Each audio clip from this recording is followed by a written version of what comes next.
This is the last session of the day, last session of the conference. Welcome, everybody. First of all, congratulating all the speakers who've come before, including, I guess, well, everyone here except me, for just a fantastic day of presentations. We will wrap up by taking a look broadly at the question of what everybody has said means in the context of a roadmap for NAFLD and NASH, a clinical roadmap and a care pathway. Focusing specifically, but not entirely, on two issues. One is social media and the other is digital health, because we've covered everything else, I think. In starting, I don't think anybody here needs an introduction except maybe me. My name is Roger Green. I run this podcast called Surfing the NASH Tsunami. I think most of you by now know at least a little bit about us. And everybody else has been speaking today, so we can let them go. I wanted to share a couple of numbers with you and a thought about numbers. Take a minute and do that, and then start to ask some questions. Okay. First of all, does anybody know the rule of 72? Rule of 72, show of hands? Yeah, this is usually what happens when you do this in a medical group. It's a finance concept. Rule of 72 says if you want to know how fast something that is growing will double, turn the percentage rate at which it's growing into the numerator, turn 72 into the denominator, and you can figure it out. So, for example, if the prevalence rate of NAFLD is growing at 4% a year, then it says it will double in that population in an 18-year period. If it's growing at 6% a year, it will double in a 12-year period. If it's growing at 9% a year, it will double in an 8-year period. Okay. Against that, I want you to consider that by conservative estimates over a period from 1990 to 2017, the NAFLD population increased by about 2.5-fold. And some of that was because of an increase in prevalence, some of that was because of an increase in population. But when you put those together, you get to a point where when Stephen Harrison and I coined the term tsunami, we didn't do that because we actually were thinking about how hard it was to ride the wave of drug development. But it turns out drug development crashed shortly thereafter with elafibranor and OCA, but tsunami becomes a pretty good way to describe the rate at which all this is increasing. Okay, so that's thought number one. And increasing steadily. Stephen did 2 prevalence studies in San Antonio in 2011 and 2021, replicated the same methodology both times, got the same percentages for NAFLD both times, got the same percentages for total NASH both times, got a tripling of the increase in patients with F2 or F3 fibrosis. So over time, we should see everything lift, and we should see more severe lift faster, okay? A lot of this conference has been about what do you do at the beginning of that cycle. The phrase, long day. The metaphor I've been using is a little bit like putting your foot on a fire hose and seeing if maybe you can get no more water to go into the hose so what's in it just comes out. We're not going to be able to do that, okay?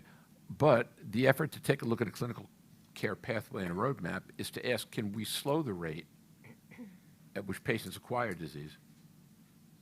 And then, separately, what can we do to treat those who are sick now and those who are going to get sick over time? So with those as starting premises, we're not going to be able to stop the rate of growth. We're going to be able to manage it a little better or slow it.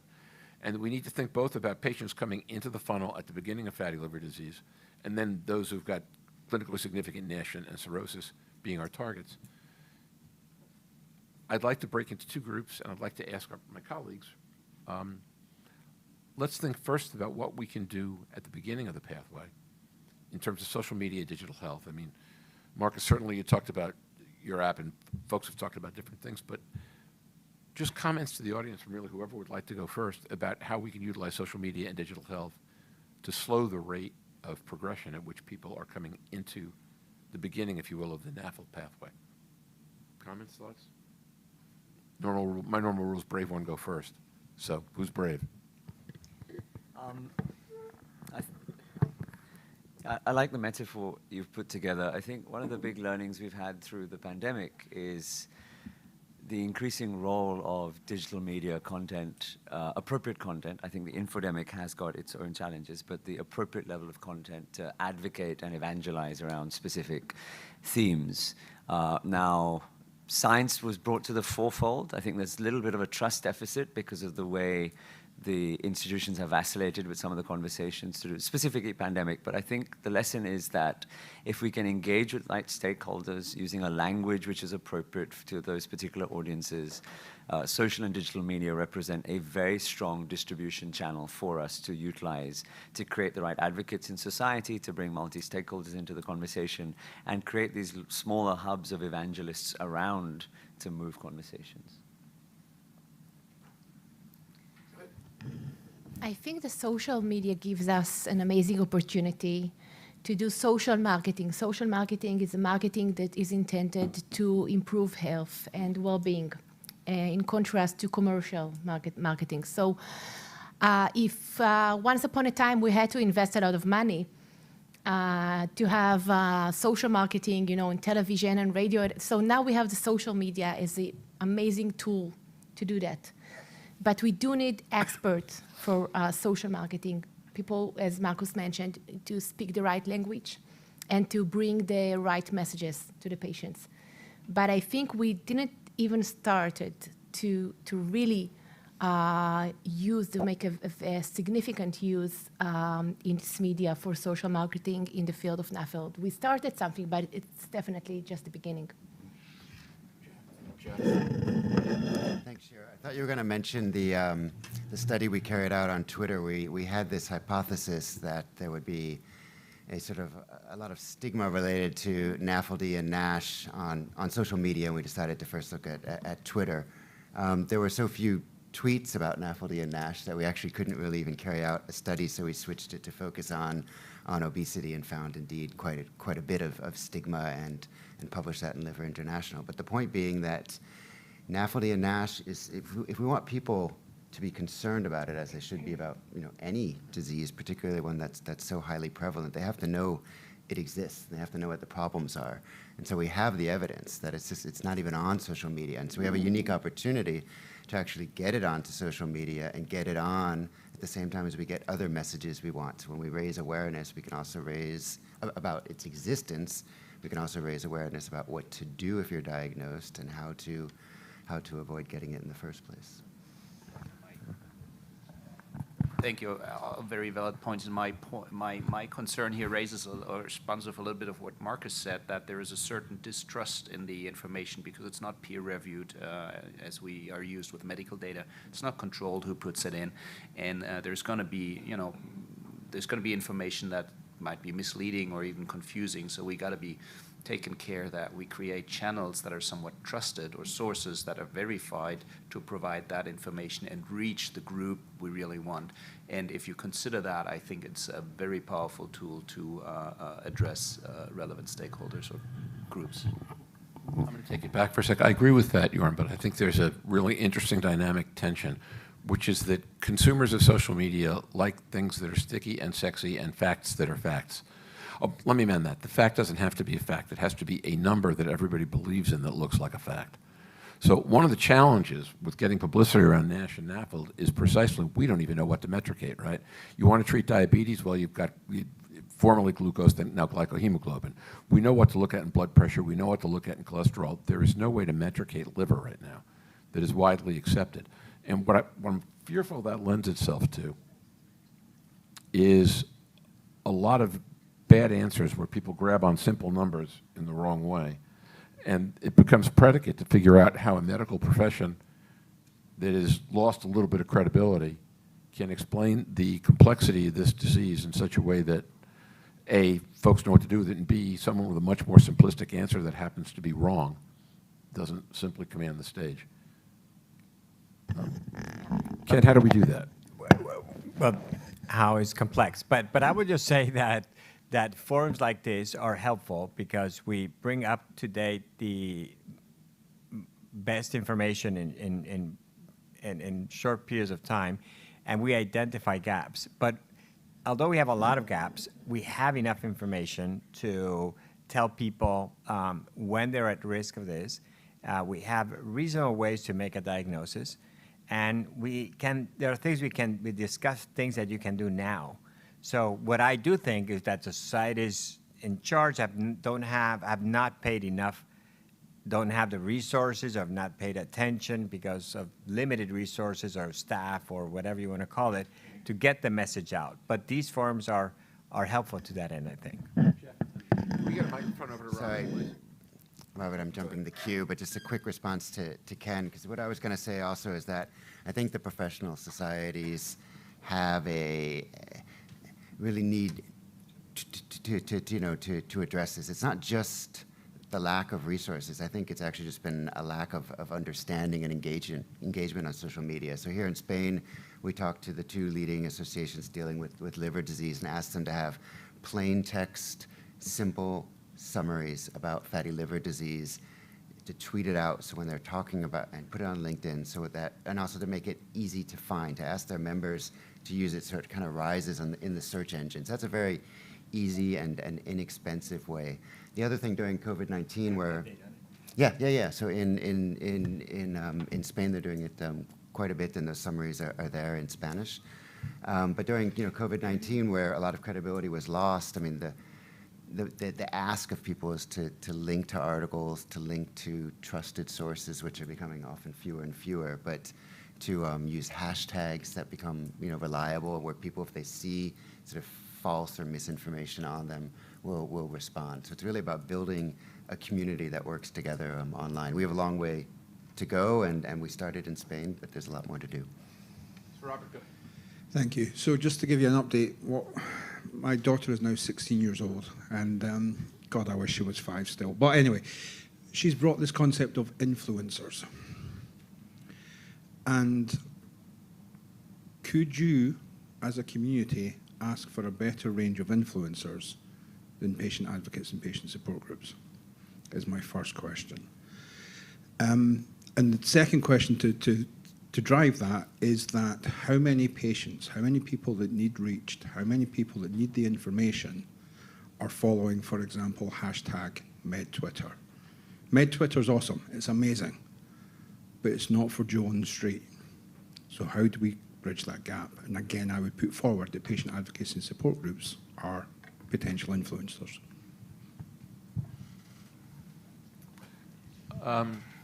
Let me risk a really controversial answer to the first question, which is there might be, but they might not. There might be better advocates, but they might not be available to us. Okay, the best advocates, right, back at Stigma, would be celebrities that were widely accepted, that had fatty liver experiences that they were willing to talk about.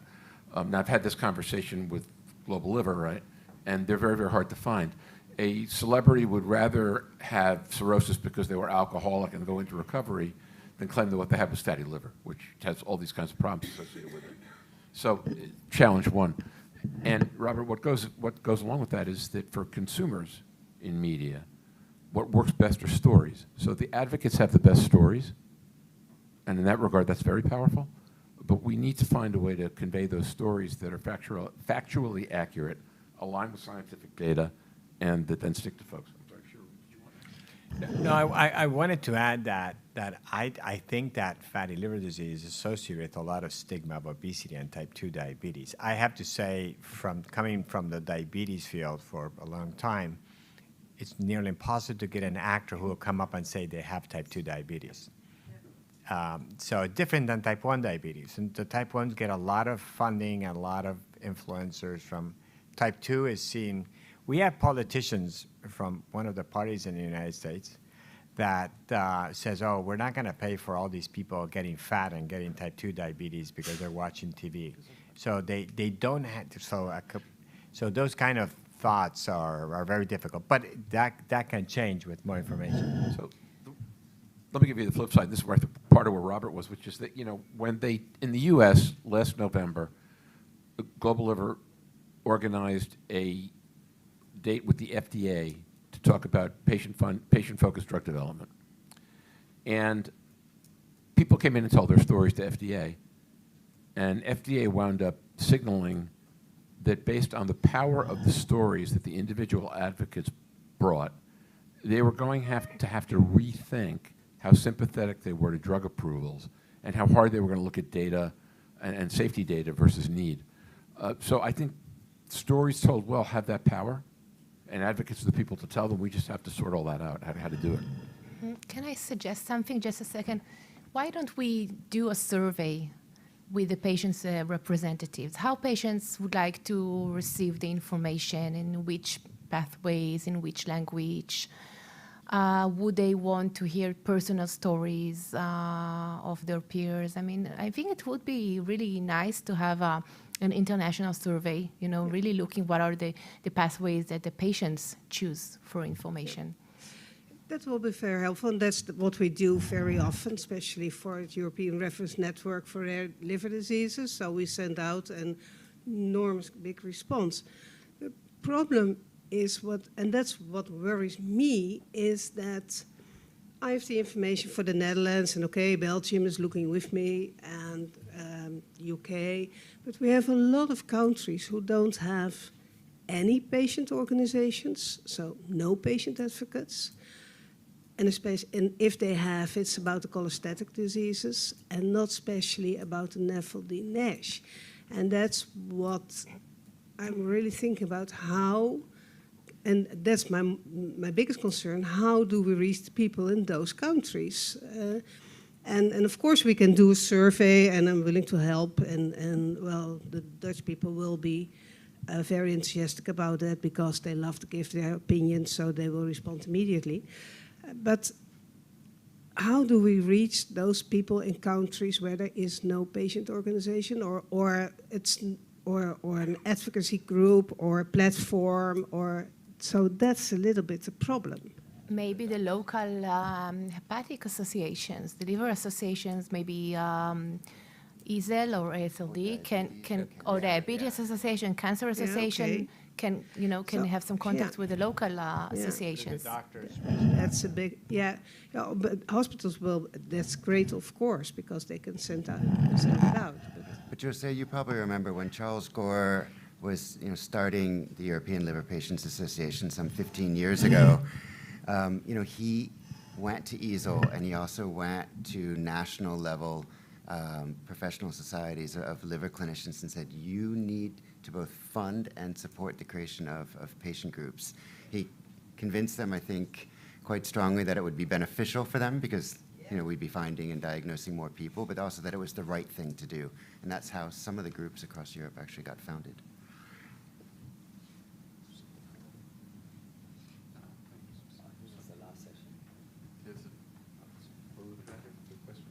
Oh, that's from the last session. Go ahead, Naeem. Sorry, I always have something to say, but I think, we talk about social media as if it's one thing, and there's so much more to social media. Young kids are on TikTok, and if we're talking about, this adolescent and young adults, we need to reach them where they're at. And physicians don't know much about social media. I mean, we just think, it's funny, okay, I'll post something, but we don't take it seriously, and we need to really engage because this is really an amazing way to educate millions of people across the globe. So I use Twitter for medical stuff, Facebook for family stuff. There's Instagram and the influencers. These are young kids. They do makeup looks and fashion looks and recipes, and they have 500,000 followers. If we can convince them to do a fiber scan, they don't need to have fatty liver. We can just say, do a fiber scan, post on it, and just tell people that you can learn about your liver health by doing a simple test that takes 2 seconds. We can just tell them to talk about that diabetes can cause cirrhosis. That's a very simple message that, I deal with this every day in my clinic. People look at me shocked. I have cirrhosis, I don't drink alcohol. And then you say diabetes can do this, and they're like, how come no one ever told me this? So it doesn't have to be this, complicated surveys and, statistical methods and very simple stuff, but we need to really invest in this. And not everyone is going to be into social media, but we need, selected group of doctors that commit to it. There are famous doctors on TikTok, mainly it's plastic surgeons, and they show different procedures, but we have to take it seriously if we want to utilize it and, understand the different platforms. They're really different than each other, and they don't do the same thing, and the audience is different. If you're on Facebook, you must be over 30 now. The kids are not on Facebook. This is the reality. It's very different. And the fact that no one here is on TikTok is very alarming for me. But Naeem, it's a good point. But when I was saying limited resources, first that the liver societies obviously will have to have speared this effort. And then I think get allies in the obesity and the Grand Diabetes Society, but they have to have people, and I know they have people dedicated for marketing, but typically their budgets are fairly lean overall. So that has to change, and maybe partnership with national institutes, industry to get to the critical mass to develop this, because I think it's underdeveloped overall. Yeah, quick comment and disclosure. I'm not on Facebook, not know what that tells about me. I think you reach more younger kids, and if they then bring this into the family, and I think because our patients are 55 and older in general, the ones I see, but this goes into the prevention aspect, I think, that you're saying, which is very important. Yeah, I was just going to echo what Naeem was saying. It's a marvelous tool, but there's a dichotomy. Medicine and the way we think academically is not going to move as quick as social media has moved in the last 2 years. We talk about evidence, evidence, evidence. We know that the evidence is showing that people are dying of these diseases. By the time we get the evidence to show what we can do about curing those diseases or stopping those diseases, they're dead. So we can either start to collect evidence or show that we can make a difference with the evidence there. And I think social media is a key, but are we targeting those who are already diagnosed, or are we thinking out the box and trying to raise the profile of liver health in their normal health lifestyle, whereby the young will grab it to keep healthier with your TikTok? But I think we also have to break down our own medical silo of protectionism, because our patients are going to come to us with the questions that we put out on social media. We need to be prepared for that tsunami walking through the door. So we can't just go out on a social media campaign to raise the profile of liver health or NASH and NAFLD without the pathway in place to be able to deal with, oh, I saw your advert on social media.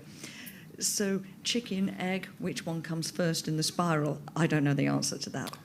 So let's let John either answer that question or say something else. Then, Louise, I want to take a swing at that. I was going to say something different, but if you Go ahead. want to answer Louise's rather complicated question. First of all, I was going to echo what Ken said at the beginning. We already know a lot. And so we get focused as academics and medics about the gaps and the negative bits that we haven't quite fixed. But actually, we've got the big picture and the big map. And if we want to get that map across on social media and TikTok, although I've been reliably told by my younger colleagues, as soon as we go on TikTok, they're leaving. But if we want, we need to simplify the message and get it very visual, because clearly TikTok is just a visual media. So we need to get that going. And so the slim resources we've got, Ken, within the organizations, we should share them about an image and developing what is our message and our site around the liver, because we have a problem of not being able to visualize the liver. Nobody can tell you what it looks like or even where it is in the case. So get that imaging and visualization so we can get that message across, so we can hug our livers on TikTok so we can see what they look like and where they fit. And that's part of the message. Well,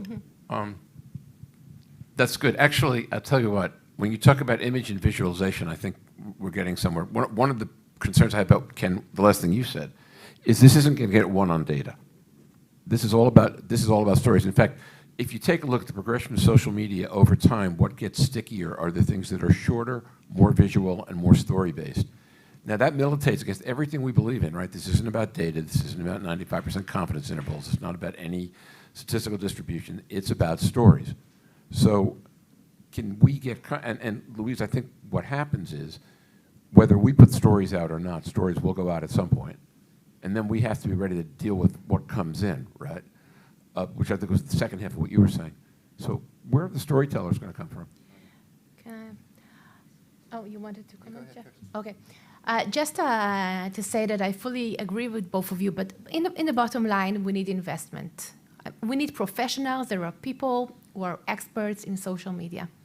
We are nice. We are trying our best, right? But we're not experts. So I think if we want to bring the right message, we need investment. And I think once there will be drug therapies for NASH, there would be investment from the industry. This is the elephant in the room, because once there are medications, and it also answers your comment, because we would want these patients to come to get treatment, because we would also have medications to offer them. So it goes together, actually, and I think we can't escape the idea that eventually it's about awareness and willingness, but also investment of money. Thanks. Just a quick comment. So there's just made me think of two things with sort of an academic hat on. One is more and more journals are asking for graphical abstracts. So it's becoming a requirement, and when they're done well, they become a powerful story to try and sum up key points, from your article and just an image. And the other is the alt metric. I don't know, is everyone familiar with the alt metric? This is an increasingly common, though not always well accepted, metric that measures how often your articles are shared on Facebook. I don't know about TikTok, but on LinkedIn, on Twitter. It's all cited in the news, and you get a number, and you can watch that number rise. Nature publishes the number right under the author names. That's how much leading journals are starting to prioritize this. So it means that if we're out there sharing our articles with a link with the DOI, with a graphical abstract, it can help some people in an academic situation. It can also bring the message further out, and hopefully from trusted sources. So I'm looking at this thing that says 3 minutes and 55 seconds, and I'm trying to get my Garmin to tell me 3 minutes and 55 seconds to what? Is that 4:30 or is that what is it? But at any rate, I guess they're 4:24. Other thoughts are, we could talk about this subject all day. You realize that, right? In fact, go ahead. Microphone over there, please. Yeah. Okay, so I come from the marketing background, and one thing that a lot of designers and marketers feel is that this element is an afterthought within this industry. So we're the last to be involved. Whereas coming from this, I think that it would be very useful if the design realm was actually brought in the very beginning, so they could help create impactful social change marketing campaigns and plans that have all of these things in consideration from the very beginning. So just a consideration. And that goes back to Shira, which is that if we had drugs 5 years ago, this would have been a very different world. And I think that's exactly right. Well, I think the way we see it is don't see it as something generating profit. So it's a cost because you have to have staff and all that. So the vision is different. However, I can see that you can turn that around with the good marketing strategies, and again, probably because the generation of leaders in these societies is not familiar with these marketing tools and not seeing this is a big message, and they're already overwhelmed with all the science and other things. But we need some. We'll talk to you. I see the champion from TikTok has a microphone. Go ahead, Yeah. Naeem. No, I just want to say that actually, using these social media platforms is very easy. I mean, my kids are 7 and 9, and they make TikTok videos, and they're funny, and I would watch them even if it's not my kids. So I don't think we need this, a professional corporate to come in and create TikToks, for fatty liver disease. I think what academics will help us is to actually promote junior faculty who can actually create these and give them some credit academically for it, because this is educational. And if it is something they can put on their CV and, something that you can have a social media session at a scientific meeting, we have to take it more seriously. And again, this is not about entertainment. This is about educating patients, and they deserve some credit for it. And promise you, it's not that complicated to create. I mean, these kids that put the recipes how to make chicken piccata, I mean, the video is 1 minute, and you learn a lot. And the other thing is that young kids don't go to Google anymore. They go to TikTok to research stuff. So if you're posting videos on fatty liver, this is where they go. So we need to also catch on to that. Do you hold stock on TikTok, just for clarifying? No, but I think... No, but what I'm thinking, my young faculty complain that they don't have enough time. And and again, getting this metric will be a big challenge in academia. But it's a good start, having the idea. But I think that it's not only posting things, but then responding to it. So you have to have a staff dedicated to responding to patients, responding. So it's not as complicated as we see it. So you have to start at some point. But I think it will require, as Shira said, some resources. So, comment back there, and then we'll go, Go Yeah, right so ahead. I think there is precedence with this, actually. I have a family relative who, with an EU grant, actually developed a thing around minding your brain and the development of Alzheimer's, and got a huge grant towards that. And they saw that, obviously, with the investment from and buy-in from patient advocacy groups, Alzheimer's UK, they developed 10 videos that then were linked to TikTok, YouTube, and have won numerous communication awards. So I think, again, it's just having that body of interested people, and there's clearly money, and if we have our movement together, then I'm sure we can round up enough support to develop it. But I'm happy to share that with anyone who wants it. Okay, Louise, and then close to 4:30. I have a question to you, but go ahead. I've just got one thing that might connect that to that, because I think marketing is extremely important. When we were looking at our hepatitis C populations in and around St Mary's, we did a marketing questionnaire. People were aware of hepatitis C, but depending on which community you came from, it was either higher or lower on your agenda. And it's very, very important to know where health sits in people's agendas within different communities. Our Eastern European community, they just wanted to they were happy to talk about hepatitis C in public environments and about their disease, and they just wanted it cured. Our Arabic population, it was about third or fourth on their list. They were very aware of it, they didn't want to discuss it. So I think when we go out to marketing, not one size is going to fit all, but we need to know the population demographics and the marketing and the TikTok, and who's going to react to what, and how do we lift it in their agenda to make their own health and liver health important. And I think COVID is an opportunity. We know liver health and poor liver health has been intrinsic in outcome. It's also why we have now a lot of obesity strategies.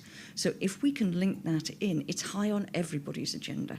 So there is a lot of marketing that can be done out of this to help our liver communities, and those who don't even know they're part of the liver community yet. So I'm going to turn to Jeff at this moment, which is what I'm supposed to do to wrap up. But before I do that, let me comment that for those who want to stick around and keep this conversation going after the formal wrap-up of the meeting, we can leave the mics on, I guess, right, for a while. Or if we can't leave the mics on, let's just grab tables in the front and keep talking. Because I think this could go on for a while and people want it to. So yours, my friend. Well, I think we're